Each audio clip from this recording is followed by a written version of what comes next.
So ngayon, meron tayong nabili na electric eyebrow trimmer. So itatry natin siya ngayon kung effective siya. Ano daw to? Painless.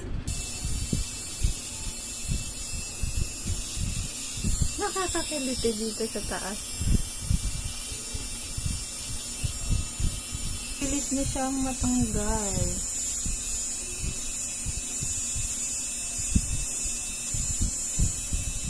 Ayan. Ang galing. Isang ganunan mo lang matatanggal na siya, oh.